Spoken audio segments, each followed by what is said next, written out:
subsídios. Lições Bíblicas Adultos. Quero cumprimentar a todos com a paz do Senhor Jesus. Eu sou o pastor Edivaldo Pereira e você está no canal Rascunho DBD. Nesta oportunidade estaremos comentando a lição de número 9. Nós estaremos aprendendo sobre Paulo e o seu testemunho, E o seu testemunho. Lição 9, a coragem para testemunhar. Paulo diante de da multidão. É uma lição muito interessante, ela está pautada no capítulo 21 e capítulo 22. Para entendermos um pouco mais, precisamos fazer uma exegese, dentro do contexto imediato, para entendermos um pouco sobre essa demanda que Paulo passou, toda aquela questão e toda a continuidade do tensionamento causado ali por aquelas confusões que existiram, que houve, e assim as acusações infundadas e coisas assim. Então nós vamos aprender um pouco sobre esse norte,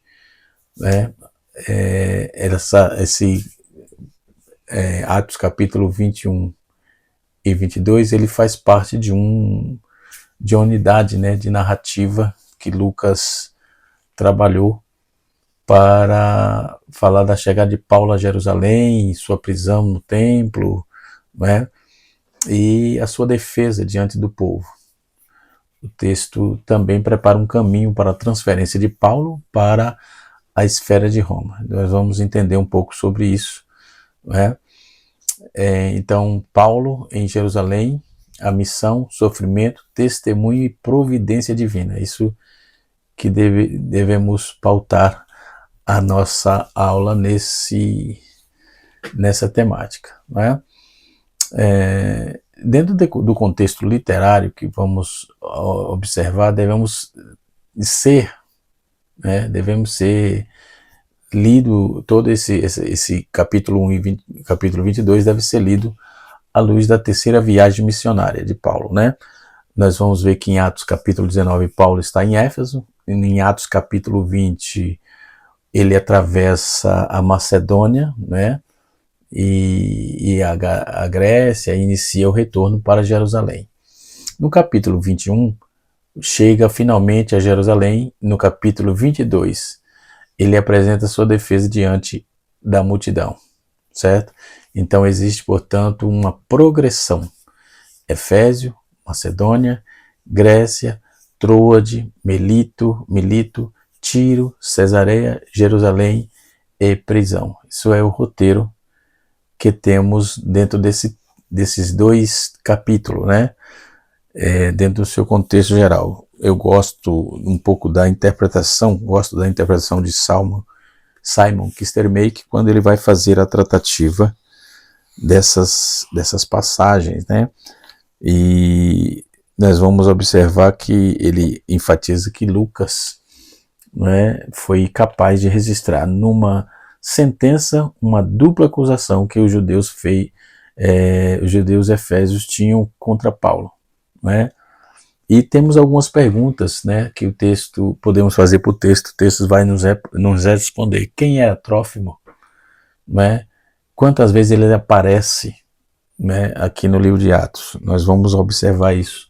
A confusão que causaram no templo foi por causa de Trófimo, que Trófimo era gentil, e eles fizeram uma acusação falsa dizendo que Paulo tinha inserido Trófimo dentro do templo, e isso não procede, isso não era verdade, essa acusação era falsa,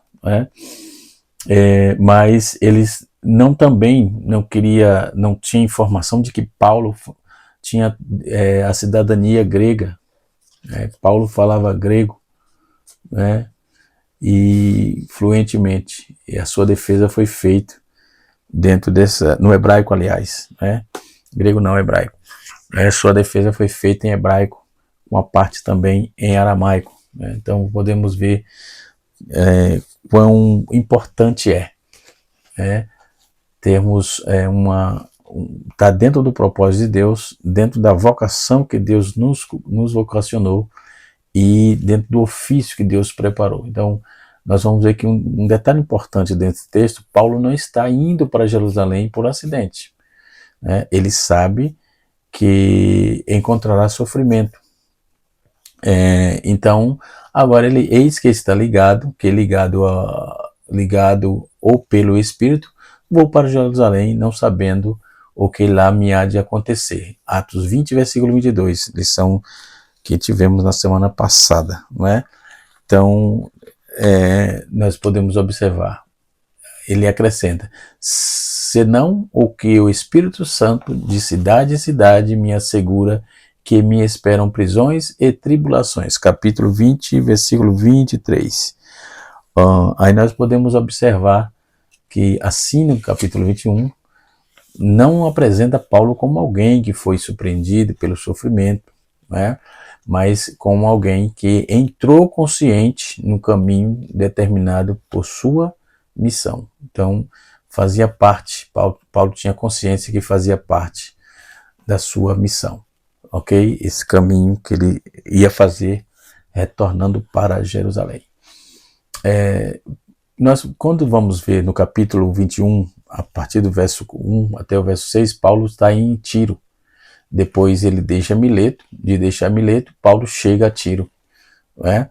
Ele já tinha feito a despedida com os obreiros, já tinha passado as instruções aos obreiros ali, oraram juntos, foi lágrimas e emoções como vimos na lição passada. Agora ele está indo. A palavra-chave dessa lição é coragem, né? Então nós temos aí o primeiro tópico, a prisão de Paulo em Jerusalém. O segundo tópico nós temos a oportunidade para testemunhar. E o terceiro tópico nós temos o poder do testemunho pessoal. Paulo tinha conteúdo, ele não foi se exaltar. Quando ele pediu a oportunidade, ele não se exaltou, ele contou seu testemunho de convenção, não é? Então não era alguém que vivia na babesca dentro do contexto fé, não, é alguém que começou de baixo, né? Então ele se encontra com os discípulos e permanece em Tiro 7 dias. Ele se encontra ali alguns discípulos, né? E nós achando os discípulos, né? Nós não temos nomes de vários deles aqui, né? Nós podemos observar quem ele achou. Simon Kisteremei, que ele vai fazer uma relação de nomes, né, desses discípulos aqui. É muito importante notar, porque a aula, querendo ou não, ela é uma parte de curiosidade, né, traz bastante curiosidade para entendermos todo o processo, né, isso é muito bom. Aí depois de partir, de nos separarmos deles, fizemos a vela e fizemos a vela e navegando sempre para frente chegamos a Cos. No dia seguinte fomos a Rhodes e dali para Patara. No verso 2 diz assim, e achando um navio que ia para Finícia, embarcamos nele e seguimos viagem. Então não temos nenhuma indicação sobre quem viajou com Paulo de Mileto a Jerusalém. Não temos essas informações, tá? Elas estão ocultas. Mas prosseguimos, presumimos aí que Lucas e os companheiros de viagem listados no capítulo 20, versículo 4, estavam com ele. Assim sendo, o pronome nós se refere, né? Se refere aos 9 homens que se despediram dos presbíteros de Éfeso. E o texto grego descreve que uma cena de despedida carregada de emoções, conforme vimos, né, na lição passada, então um pouco antes do embarque. Eles caem em pranto e tal, enfim. Então o navio deixa o porto de Mileto, impedido por um vento, né, setentrional, bodejar a costa e a veleja para a ilha de Cos, ao sul. E os viajantes chegaram à tarde e passaram ali a noite. Na manhã seguinte, a tripulação issa as velas e zarpando aí em direção ao sudeste. O navio chega à cidade de Rhodes, localizada na extremidade norte da ilha, do mesmo nome, ou seja, ao final do segundo dia, né, contornando a costa da Ásia Menor. No terceiro dia, eles se dirigiram para Patara, uma cidade com um excelente porto na província da Lícia, né? Então, em Patara, Paulo e seus companheiros eles se transferem para um outro navio, embora Lucas não esclareça o motivo da troca, né, da embarcação. Nós imaginamos que o navio fazia parte de um percurso da costa ocidental da Ásia Menor e fosse um circular. Aí no primeiro ciclo, a maioria dos navios geralmente não se afasta da linha da costa, mas as maiorias cruzam o mar perto da Patara, o Tiro e Fenícia, medindo aí talvez cerca de 300 metros de comprimento. E esse navio tinha capacidade para aventurar longe do continente. Então, alguns navios de carga acomodavam numerosos passageiros, por exemplo, o que encalhou em Malta tinha cerca de 276 pessoas a bordo, né? Conforme está escrito em Atos capítulo 27, versículo 37. Além do mais, o navio direto de Patara, de Tiro, cerca de 650 km, né, seria muito mais rápido do que parando-se de porto em porto ao longo da costa. Então, o versículo 3, chegando a Chipre, estava à vista, deixando à esquerda, navegado para a Síria, desembarcamos em Tiro, pois o navio devia ser descarregado ali. Então, Paulo e seus companheiros embarcaram em um navio grande que via direto para Tiro, né, e podemos observar isso.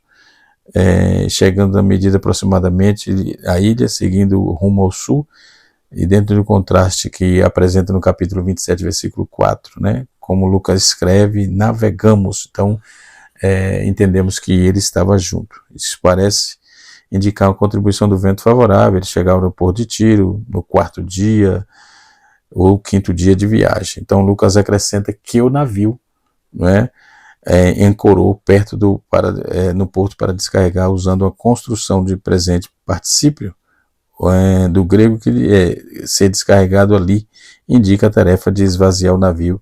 Tomou o tempo de 7 dias. Essas informações confirmam que Paulo viajava a bordo de um navio, né? Viajava a bordo de um navio, confirma isso, né?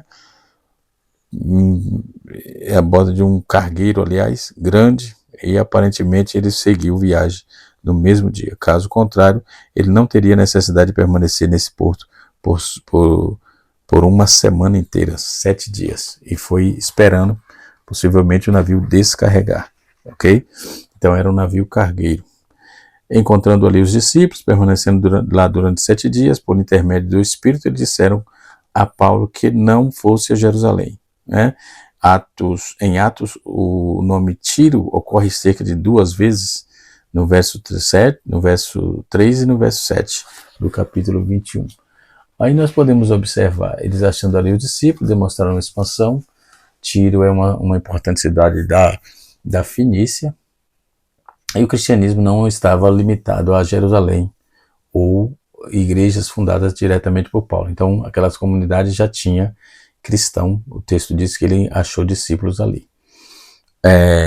Eles, pelo Espírito Santo, urgia Paulo que não subisse a Jerusalém, enfim, né? Então, esse versículo parece uma interpretativa, merece uma atenção, porque parece que deixa uma aparente contradição. Isso não procede, porque o Espírito estava proibindo Paulo de ir a Jerusalém. Eis a questão. Não, provavelmente não. A ideia é que, para ser entendida da seguinte maneira: o Espírito revelava que Paulo enfrentaria sofrimento, os discípulos entendendo que essa revelação procurava persuadi-lo a não ir. Então Paulo, porém, compreendia que o sofrimento fazia parte de sua missão. Isso fica ainda mais claro em Atos capítulo 21, versículo 10 a 14. Portanto, a revelação divina não significa necessariamente uma ordem divina. O Espírito podia revelar o sofrimento que guardava Paulo, sem necessariamente ordenar que ele abandonasse Jerusalém, não é? Aí aparece Ágabo, né? Esse Ágabo, o profeta, ele aparece também no capítulo 11, né? Então, em Cesareia é um personagem importante. Ele já havia aparecido, né, no capítulo de número 11, versículo 27 e 28, quando profetizou com uma grande fome. Agora ele toma o cinto de Paulo e ele diz assim, capítulo 21, versículo 11. O texto diz assim: e isso diz o Espírito Santo, assim ligarão os judeus em Jerusalém o varão de quem é esta cinta, e o integrarão nas mãos dos gentios. Então estava falando do que iam fazer com Paulo, né? Aqui temos uma profecia extremamente específica, né, que observa a sequência. Ele aponta profecia, sofrimento anunciado, reação emocional dos discípulos e a decisão de Paulo. Então os companheiros de Paulo tentam convencê-lo a não subir, mas Paulo responde: que me fazeis vós, chorando e quebrantando-me o coração? Porque estou pronto, não só para ser ligado, mas ainda a morrer em Jerusalém pelo nome do Senhor Jesus. Capítulo 21, versículo 13. Então é uma das declarações mais fortes espiritual, dentro da espiritualidade paulina, no caso. Então Paulo ele não está procurando sofrimento por sofrimento, não. Ele não está preocupado, ou procurando, não. Ele está afirmando a fidelidade a Cristo é mais importante do que preservação da própria vida. Preservação da própria vida. É isso que Paulo está afirmando. No capítulo 20, ele faz essa mesma abordagem, no capítulo 20, versículo 24. Então, quando ele diz assim: em nada tenho minha vida por preciosa. Então, ele faz essa mesma abordagem, ele repete no capítulo 21. Então, no capítulo 21, ainda Paulo chega a Jerusalém, é recebido pelos irmãos. No dia seguinte encontra-se com Tiago e os presbíteros. Tiago era o pastor de Jerusalém, temos conhecimento disso. E aqui surge uma questão muito importante, porque havia tensão entre o ministério de Paulo e aos gentios e a igreja de Jerusalém. Sim, havia uma questão cultural e religiosa, né, delicada ali. Então Paulo era conhecido por ensinar que os gentios não precisavam tornar judeu para ser salvo. Entretanto, havia milhares de judeus convertidos, né, que continuavam sendo zelosos pela lei. Capítulo 21 de Atos, versículo 20. Não é? Aí nós temos aí: bem veis, irmãos, quantas dezenas de milhares há entre vós, os judeus, de quem tem crido. Todos são zelosos pela lei. Né? Então o problema não era simplesmente teológico aqui. Era sociológico, cultural e identitário. Né? Então Paulo, ele trabalha dentro dessa questão. Tiago aconselha Paulo a participar de uma prática judaica relacionada à purificação e os votos. Isso não significa que Paulo tenha abandonado a teologia da graça, pelo contrário, é fundamental distinguir que a salvação, sobre a salvação, jamais ensina a circuncisão, a observação da lei. Os ritos judaicos são necessários para a justificação. Então, isso ficou totalmente claro. Aí nós temos um contexto cultural, onde Paulo podia participar de determinadas práticas judaicas sem considerar meios da salvação, né? Ia fazer por liturgia mesmo, por cumprir alguns ritos, né? Mas não tinha nenhuma validade para a sotéria ou para a soteriologia pregada pela graça, não é? Isto está relacionado ao ao particípio apresentado. No caso, ao princípio apresentado, ele diz assim: eu fiz como judeus para os judeus. Me fiz como judeus para os judeus. Isso está em 1 Coríntios capítulo 9, versículo 20. Né?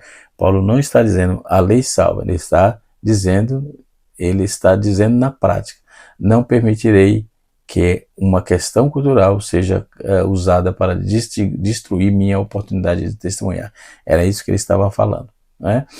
Aí nós temos Paulo na prisão, aí o cerne da nossa lição é essa aqui, né? Uma das questões, quando 7 dias estavam quase determinados, os judeus da Ásia já estavam quase terminados, os judeus da Ásia veio Paulo no templo, né, e começa a acusá-lo. Né? E a acusação possuía 3 elementos ali. Existia Paulo ensinava contra o povo, Paulo ensinava contra a lei e contra o templo. Além disso, acusando-o de ter introduzido o grego no templo. Esse grego aqui era Trófimo. Lucas esclarece em Atos capítulo 21, versículo 29, diz assim: porque tinha visto que ele na cidade de Trófimo também é chamado o Efésio, né? Trófimo Efésio cuidava de que Paulo introduzia no templo, né? Aqui está um ponto exegético de fundamental importância para entendermos. Então, a acusação não correspondia aos fatos, né? Eles supunham, né, que Paulo havia introduzido Trófimo no templo. Então, o verbo relacionado à precipitação, a percepção deles indica que uma conclusão baseada em suposição e não em evidência, né? Isso provoca uma revolta, né? Então, dentro do contexto templo, para compreender Atos 21, é necessário compreender a estrutura do templo. Então, haveria várias áreas, né, e vários níveis de acesso no templo. Os gentios, por exemplo, tinham acesso ao chamado pátio dos gentios, né? Então, ele não podia ultrapassar determinados limites. As inscrições, por exemplo, as barreiras delimitavam aí a entrada em áreas reservadas aos judeus. Por isso, a acusação de introduzir um gentio numa área proibida era extremamente grave, né? Então, a multidão começa a gritar: tira tal homem da terra, porque não convém que viva. Então, eles já queriam matar, né? Não só a Paulo, mas também a Trófimo, né? Então, a violência demonstra aqui que a questão havia ultrapassado o debate teológico, já estava totalmente no extremo, né? Então, Paulo é preso pelos romanos, o tribunal romano intervém. Isto é muito importante porque para a narrativa de Atos, porque Paulo é preso pelos romanos, mas essa prisão acaba servindo aí de providência divina. Existe uma ironia na narrativa, porque Paulo entra em Jerusalém para cumprir sua missão e acaba sendo preso. Porém, justamente a prisão abrirá novas portas para o seu testemunho. Veja bem, então o sofrimento não interrompe necessariamente a missão. Isso que temos que ter em mente. Vou repetir. O sofrimento não interrompe necessariamente a missão. Às vezes, o sofrimento torna-se o próprio caminho pelo qual a missão continua, né? E assim vamos nós. Paulo, ele pede para falar. No capítulo 21, versículo 37 a 40, Paulo pede para falar. Paulo pergunta ao tribuno se pode falar. O oficial fica surpreso porque Paulo fala grego, né? Então, isso demonstra que Paulo era capaz de transmitir ou de transitar entre diferentes mundos culturais. Então, eles já ficaram surpresos com Paulo, né? Paulo, ele transitava entre os judeus, nas culturas judaicas, na cultura grega e na cultura romana, não é? Então, Paulo, ele recebe autorização para falar.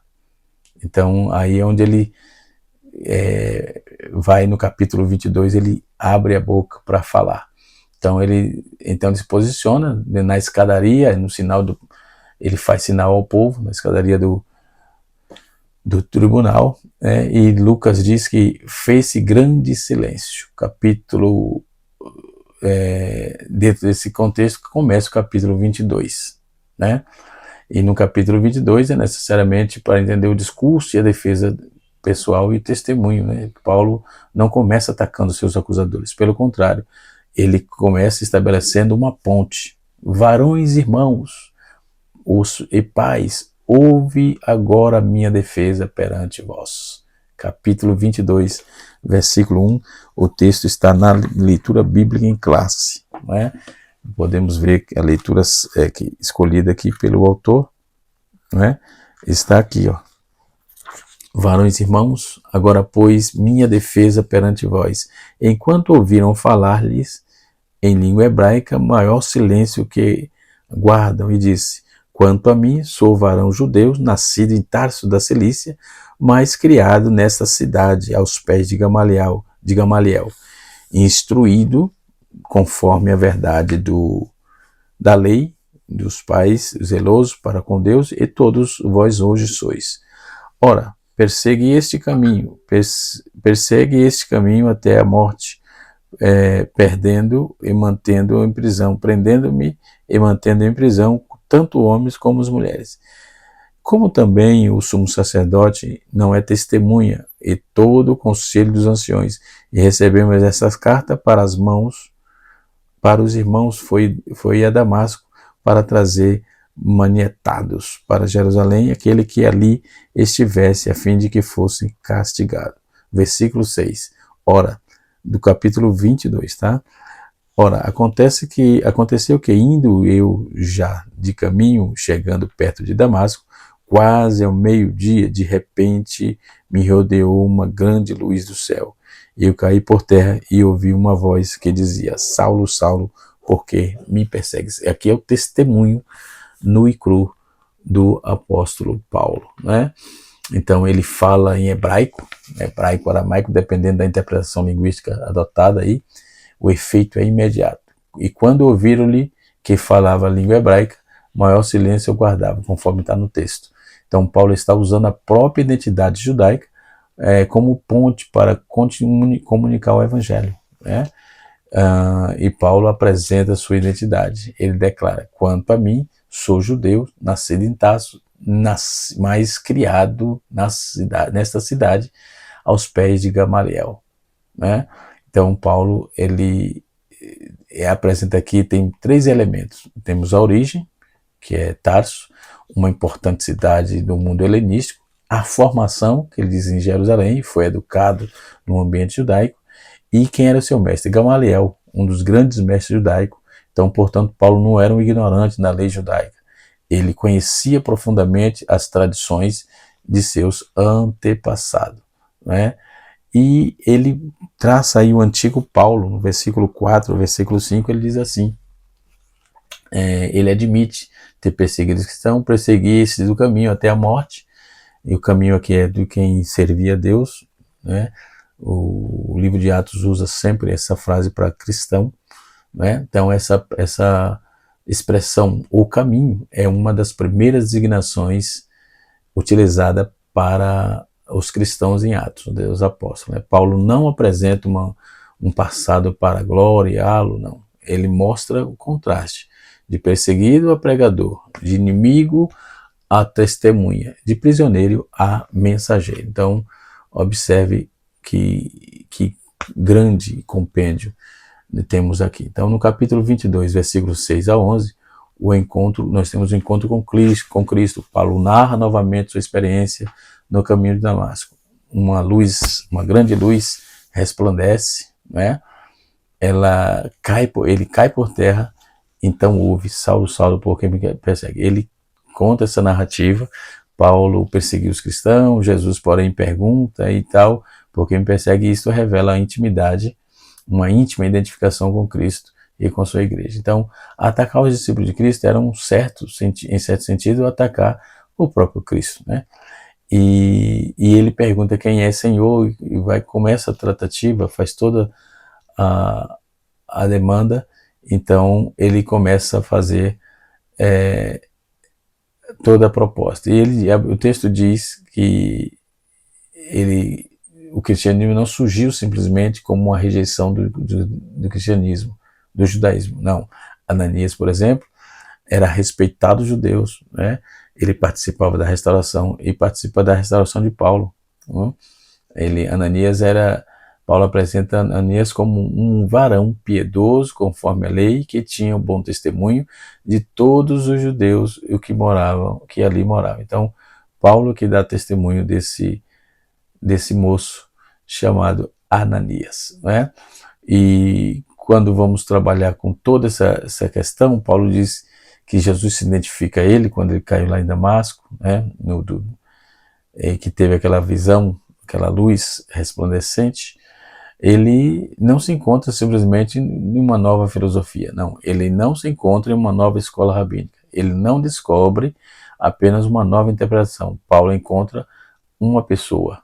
A pessoa é Jesus, né? Ele diz: Jesus.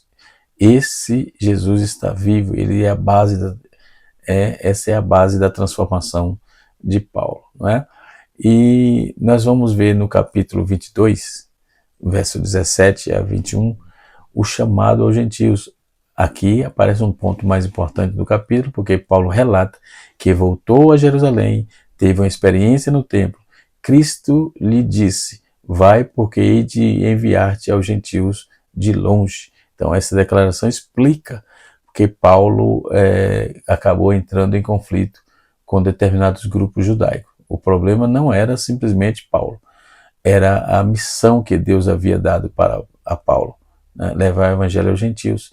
Isso se conecta com Atos 22, com toda a teologia missionária de Paulo, né? Ou de Atos, aliás. Então nós podemos ver a reação da multidão. Paulo menciona, quando Paulo menciona gentios, e ouviram esta palavra, levantaram-se a voz dizendo: tira da terra um tal homem, porque não convém viver. Então observe que existe uma ironia aí. Então eles toleram o testemunho de Paulo até o momento em que ele fala da missão aos gentios. Isto revela que a questão central não era muito mais profunda. Então, quem pertence ao povo de Deus? A resposta cristã de Atos judeus e gentios podem ser alcançados pela mesma graça mediante a Cristo. Não é? É isso que o texto nos apresenta. A lição muito interessante. Dentro do próprio texto conseguimos fazer um fechamento, né, para entendermos todo o processo dentro dessa questão. Então podemos observar que quando as algemas se transformam em púlpito, é um tema muito interessante, baseado no capítulo 21, versículo 27 a 40, e capítulo 22, versículo 1 a 7, que é o tema da nossa lição, que é pautado nesses dois textos, né? Então, a perseguição, defesa e testemunho. Nós vamos compreender que, como Paulo enfrenta uma acusação injusta, ele utiliza a crise como oportunidade de testemunho e apresenta uma transformação pelo encontro com Cristo. Então, aí completa, né? Imagine entendermos isso. Você está fazendo aquilo que acredita que Deus mandou fazer, chega a um determinado lugar e, em vez de reconhecimento, recebe acusações, violência, prisão e rejeição. O que você faria? Né? Então Paulo exatamente nesta situação, ele está nessa situação e chega a Jerusalém acusado injustamente, arrastado para fora do templo, quase morto pela multidão, né? E preso pelos romanos. Mas existe um fator extraordinário. Paulo não vê algemas apenas como uma prisão, ele transforma como uma oportunidade de testemunho. Isso é importante.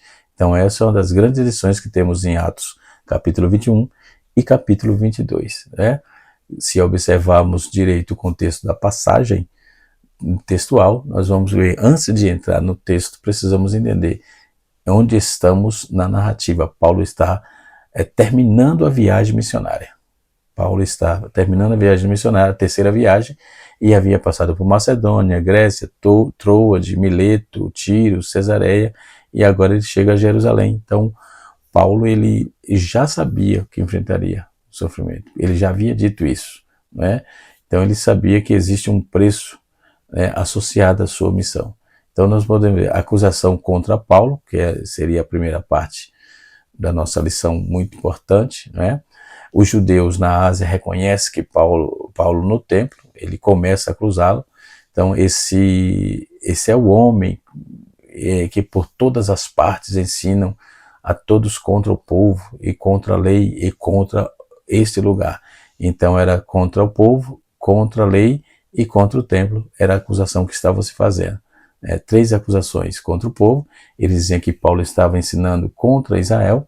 Contra a lei, eles afirmavam que Paulo estava desprezando a lei mosaica, e contra o templo, a acusação mais grave é que Paulo era que Paulo havia profanado o templo, né? Tornado o templo comum. Então a acusação era verdadeira? Não, claro que não. Então aqui está uma pergunta fundamental dentro da aula. Era verdadeira a acusação? Paulo realmente introduz Trófimo ao templo? Lucas responde isso em Atos, né? Ele diz, porque tinha visto com ele na cidade a Trófimo, o Efésio e cuidava de que Paulo introduzia no templo. Observa aí, cuidavam, eles supunham, cuidar é supor, né? Eles não tinham evidência disso, mas eles estavam fazendo suposição, então cuidavam daquilo, está dizendo, o texto expressa assim. Então, viram Trófimo com Paulo na cidade, concluíram que Paulo havia levado no interior do templo. Então, aqui encontramos uma acusação construída sobre uma interpretação equivocada. Isso nos ensina que nem tudo aquilo que parece evidente para uma multidão corresponde aos fatos, certo? Outro ponto importante, quando a acusação se transforma em violência, a cidade inteira entra em confusão. Paulo é arrastado para fora do templo, as portas são fechadas, e procuraram matar, observando o crescimento da situação. Acusação, tumulto, violência e tentativa de assassinato. Isto é muito importante entendermos, porque uma mentira não precisa ser verdadeira para causar estrago, certo? Aliás, se já é mentira, não tem como ser verdadeira, né? Mas uma acusação mentirosa é complicado, né? Ela precisa apenas de ser suficiente, porque toda mentira ela precisa de cúmplice. A verdade se sustenta sozinha, né? Então ela precisa apenas ser suficiente, conveniente ou convincente, né, para mobilizar a multidão. Aí vem a intervenção romana, né? O comandante romano recebe a notícia, ele desce imediatamente com os soldados e centuriões, e a ironia impressionante no texto é que os romanos prendem Paulo, mas também impede que a multidão o mate, né? Então a prisão, portanto, possui uma dimensão de providência divina, porque Paulo possivelmente morreria, né? Então Paulo perde a liberdade física, mas sua vida é preservada. Podemos entender assim. Então nós podemos ver que se Paulo estava fazendo a vontade de Deus, por que Deus permitiu que ele fosse preso, né? Seria uma pergunta natural que fizéssemos, que os alunos podem fazer, né? Essa pergunta é muito importante para a igreja contemporânea, porque existe uma ideia equivocada de que se estou na vontade de Deus, tudo dará certo e nada de ruim acontece. Isso é um equívoco. Em Atos 20 mostra claramente o contrário. Paulo estava cumprindo sua missão e justamente nesse caminho que entrou a oposição, sofrimento, prisão e violência. Então, portanto, a dificuldade não é automaticamente sinal de desobediência, pelo contrário, né? Aí nós temos o prisioneiro pede para falar. No capítulo 21, versículo 39, 37 a 40, aqui está uma das cenas mais importantes, impressionante. Paulo está algemado, mas pede, me permitido falar alguma coisa, né? O tribuno fica surpreso, porque Paulo fala grego com ele. Então Paulo explica a sua identidade, recebe a permissão de falar, então ele posiciona na escadaria e faz o sinal à multidão, e Lucas registra assim, fez-me grande silêncio. Então, que cena nós podemos observar pouco antes, né? Gritos e violências e confusão, agora silêncio e atenção. Por quê? Porque Paulo recebe uma oportunidade, né? Como vamos entender isso? Para fechar o vídeo não fica muito longo, né? Quando Deus permite uma crise, estamos procurando apenas sair dela ou procurando uma oportunidade para testemunhar? Essa é uma pergunta interessante, né? Então Paulo poderia pensar, primeiro preciso me livrar dessas algemas, mas a sua preocupação também preciso falar. Isto é mentalidade de quem é missionário, quem tem a missão. Missão não se faz calado, se faz com a fala, testemunhando, pregando, apontando. Foi o que ele fez. Ele falou dele, do testemunho pessoal dele, não fez acusação a ninguém. Então Paulo começa sua defesa no capítulo 21, versículo 1 e 2, 22, aliás, já. Então Paulo, varões irmãos e pais, ouve-me agora minha defesa perante vós. Então observa a maneira que ele começa. Ele não diz, senhores e seus hipócritas, não, ele começa ele não começa insultando, ele não responde violência. Ele diz irmãos e pais. Isso demonstra respeito, né? Então Paulo fala a língua do povo, né?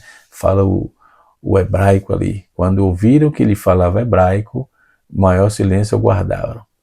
Isto revela uma característica extraordinária do ministério de Paulo. Ele sabia se comunicar. Paulo conhecia diferentes ambientes, tanto judaico como grego e romano, como eu já disse anteriormente. Então ele adapta a comunicação ao público. Então aí tem um princípio. A mensagem não muda, mas a maneira de comunicá-lo pode mudar. Vou dizer de novo. A mensagem não muda, mas a maneira de comunicá-la pode mudar. Isso é extremamente relevante para quem prega o Evangelho nos dias de hoje. Então, Paulo apresenta o seu passado, no capítulo 22, versículo 3 a 5, quando ele diz, eu sou judeu, nascido em Tarso, mas criado aqui nesta cidade, aos pés de Gamaliel. Ele apresenta suas credenciais, né? E como já sabemos, então, eu conheço profundamente as tradições que vocês defendem. Isso é que Paulo demonstra, não é? Paulo demonstra isso. Depois apresenta o seu passado, né? Paulo não esconde os seus erros, seus equívocos, né? Perseguir esse caminho até a morte. Isso é muito poderoso quando ele não teria criado uma biografia perfeita, não. Ele apresenta toda a sua miserabilidade para o povo entender que quem estava falando ali era um resgatado e agora pregando o Evangelho. Fui perseguido, ele reconhece seu zelo errado, sua perseguição, suas prisões e sua oposição à igreja. Por quê? Porque o seu testemunho não está embasado em olhar como eu era bom, não, olha como eu era bom, não, mas olha como o que Cristo fez comigo. Não era assim, olha como eu era bom, não. Olha o que Cristo fez comigo. Este é o cerne do testemunho paulino. Então, ele trabalha o centraliza o seu testemunho. Paulo chega no momento decisivo, de repente me rodeou grande luz do céu, quando ele diz, falando do seu testemunho, quando ele aceitou a Cristo, quando ele se voltou para Cristo, ele cai por terra e ouve Paulo, por que me persegue? Quem está falando é Jesus. Paulo estava perseguindo os cristãos e Jesus diz, por que me persegue? Entendeu? Aí nós temos uma importante lição, né? Jesus se identifica com o seu povo. Paulo não estava literalmente batendo em Jesus, né? Ele estava perseguindo seus discípulos, né? Mas por que me persegue? Então a transformação de Paulo, nós podemos entender aqui, antes de Cristo ele é perseguidor, prendia os cristãos, acreditava estar servindo a Deus. No encontro com Cristo, aí ele tem a luz, tem a queda, a voz de Jesus e a confrontação. Depois disso, ele é discípulo, pregador, missionário e testemunha. Então, dentro desse contexto, ele encontrou, Paulo não mudou simplesmente sua opinião, ele encontrou Jesus, ele mudou de vida, mudou sua visão de Deus, sua visão de Jesus, sua visão de igreja e sua missão e sua própria identidade. Então, o Evangelho não é apenas informação, o Evangelho transforma, é transformação produzida pelo encontro com Cristo, né? Que Deus em Cristo nos ajude, que o Senhor nos abençoe. Canal Rascunho DVD, ensinando para transformar vidas.